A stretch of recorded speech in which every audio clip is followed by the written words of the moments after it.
अस्सलाम वालेकुम दोस्तों, आज हम जानेंगे बाइपोलर डिसऑर्डर क्या होता है, इसके लक्षण क्या है, इसके कारण क्या है, इसके इलाज कैसे किया जाता है। अगर आप साइकोलॉजी के छात्र हैं या इस विषय को समझना चाहते हैं तो वीडियो को अंत तक ज़रूर देखें। तो आज हम शुरू करेंगे बाइपोलर डिसऑर्डर क्या है। तो बाइपोलर डिसऑर्डर एक मानसिक स्वास्थ्य से जुड़ा विकार है, यानी कि मेंटल हेल्थ से जुड़ा एक विकार है। इसमें व्यक्ति का मूड उसमें व्यक्ति का मूड क्या होता है, बहुत सामान्य से बहुत ही ज़्यादा ऊपर या बहुत ज़्यादा नीचे चला जाता है। जैसे कि कभी वह अभी कभी तो वो अधिक ज़्यादा खुश और उत्साहित ऊर्जा में रहता है, तो कभी वो बहुत ही ज़्यादा दुखी और कमज़ोरी महसूस करता है। इसका प्रभाव उस व्यक्ति के दैनिक जीवन यानी उसकी पढ़ाई, काम, अधिक चीज़ों पर उसके प्रभाव पड़ता है। तो ये है हमारा बाइपोलर डिसऑर्डर। अब इसके हमने कुछ पॉइंट्स लिखे हैं। तो इसका फर्स्ट पॉइंट है बाइपोलर डिसऑर्डर के कारण लिखिए। तो बाइपोलर डिसऑर्डर के कारण कौन कौन से हैं। तो बाइपोलर डिसऑर्डर के ये 4 कारण हैं। पहला है आनुवंशिक कारण, अत्यधिक तनाव, हार्मोनल परिवर्तन और नशीले पदार्थों का सेवन। तो अब सबसे पहले हम जानेंगे आनुवंशिक कारण। तो आनुवंशिकता कारण में क्या होता है कि अगर परिवार में किसी जैसे कि माता पिता या दादा दादी या भाई बहन को बाइपोलर डिसऑर्डर रहा हो तो उसे दूसरे सदस्य भी इसके होने की संभावना बढ़ जाती है।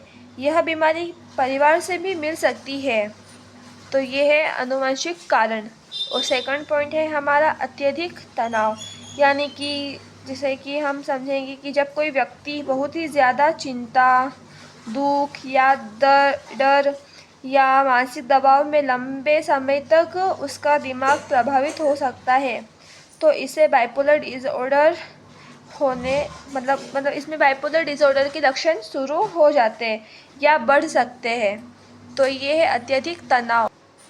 और फिर तीसरा पॉइंट है हमारा हार्मोनल परिवर्तन। तो हार्मोनल परिवर्तन क्या है। तो इसका ये है कि हमारे शरीर में जब हार्मोन नाम के रसायन होते हैं जो शरीर और मन को नियंत्रित करते हैं, जब हम इन हार्मोन में बदलाव होता है तो व्यक्ति के मूड, उसका व्यवहार, उसके दैनिक जीवन पर असर पड़ सकता है, जिससे बाइपोलर डिसऑर्डर होने की संभावना बढ़ सकती है। तो ये हार्मोनल परिवर्तन के उसके कारण ये। और हमारा लास्ट ये पॉइंट है नशीले पदार्थों का सेवन। तो नशीले पदार्थों का सेवन यानी कि शराब, सिगरेट या तंबाकू या अन्य नशीले पदार्थों का सेवन करने से दिमाग पर उस व्यक्ति के दिमाग पर बुरा असर पड़ता है। इससे बाइपोलर डिसऑर्डर होने का खतरा बढ़ सकता है या पहले से मौजूद बीमारी क्या और गंभीर हो सकती है। उसकी जो पहले जो बीमारी थी वो और ज़्यादा गंभीर हो सकती है। तो ये नशीले पदार्थों का सेवन करना।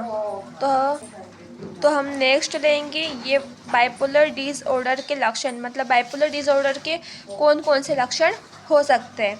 तो इसका पहला लक्षण है मूड का बार बार बदलना, उस व्यक्ति का मूड बार बार बदलता रहता है। और उसका दूसरा लक्षण है नींद और भूख में बदलाव, यानी उसको नींद नहीं आती है या उसको भूख नहीं लगती है, इस नींद और भूख में बदलाव होना। और थर्ड पॉइंट है हमारा ध्यान और निर्णय लेने में कठिन है, उसका किसी चीज़ में ध्यान नहीं लगता है और वो कुछ निर्णय लेने में वो सक्षम नहीं रहता, वो निर्णय नहीं ले सकता है, तो उसको ध्यान और निर्णय लेने में कठिनाई होती है। तो हमारा फोर्थ पॉइंट है कभी अत्यधिक उदासी और निराशा। जैसे हमने बताया मूड का बार बार बदलना, इस मूड का बार बार बदलना, यानी कि इसमें कभी उसका मूड कभी वो ज़्यादा उदास और निराशा रहता है, तो यही मूड का बार बदलना। और फोर्थ पॉइंट भी यही है। फिफ्थ पॉइंट में है कभी अत्यधिक खुशी और ऊर्जा, यानी कभी तो वो ज़्यादा उदास और निराशा रहता है तो कभी बहुत ही ज़्यादा खुशी ऊर्जा में रहता है वो। तो यही है बाइपोलर डिसऑर्डर के लक्षण। और अब हमारा अगला पॉइंट है उपचार, यानी कि बाइपोलर डिसऑर्डर के ट्रीटमेंट क्या इलाज हो सकते हैं? तो इसका पहला पॉइंट है डॉक्टर द्वारा दी गई दवाइयाँ, यानी कि डॉक्टर से मतलब डॉक्टर को दिखाना, वो जो दवाइयाँ देते हैं उनको लेना, उनकी दी गई दवाइयाँ इसका ट्रीटमेंट मतलब इसका इलाज इससे होता है। मनोचिकित्सा के पास जाना या उनका इलाज लेना। परिवार का सहयोग, मानने कि अगर फैमिली के द्वारा हम मतलब उस व्यक्ति को अच्छा मतलब खुशियाँ मिले या उसकी परिवार उसका साथ दे, तो परिवार का सहयोग मिलना भी ज़रूरी होता है बाइपोलर डिसऑर्डर में। और तनाव कम करना, यानी कि उस व्यक्ति का तनाव कम करना, कि मतलब वो ऐसा है उसका मूड बार बार बदलता रहता है, तो इस वजह से उसका तनाव कम करना ज़रूरी है। और सबसे लास्ट पॉइंट हमारा नशीले पदार्थों से दूर रहना, यानी कि नशीले पदार्थों से बिल्कुल दूर रहना, क्योंकि इससे भी बाइपोलर डिसऑर्डर हो सकता है और होता ही है। वैसे बाइपोलर डिसऑर्डर नशीले पदार्थों से भी होता है, तो हमें इससे भी दूर रहना चाहिए उस व्यक्ति को। तो अब हम जाएंगे हमारा लास्ट जिससे निष्कर्ष, जिस पे हमें निष्कर्ष लिखना एग्ज़ाम में। वैसे तो लिखना ही चाहिए, इससे हमारे पॉइंट्स बिल्कुल भी नहीं कटते, इससे हमें एक्स्ट्रा पॉइंट्स मिलते। तो हमारे सबसे महत्वपूर्ण चीज़ होती है निष्कर्ष। तो अब हम इसमें पढ़ेंगे निष्कर्ष में क्या है कि मतलब समय पर पहचान या और उचित उपचार से बाइपोलर डिसऑर्डर को नियंत्रित किया जा सकता है। यानी कि मतलब है ना, बाइपोलर डिसऑर्डर को नियंत्रित किया जाता है, क्योंकि समय पर पहचान, माने कि समय पर उसका इलाज करना, पहचान करना, उससे उचित उपचार से बाइपोलर डिसऑर्डर को नियंत्रित किया जा सकता है तथा व्यक्ति सामान्य जीवन जी सकता है। यानी कि अगर उसका समय पर इलाज होगा तो वह व्यक्ति अपना सामान्य जीवन जी सकेगा अच्छे से।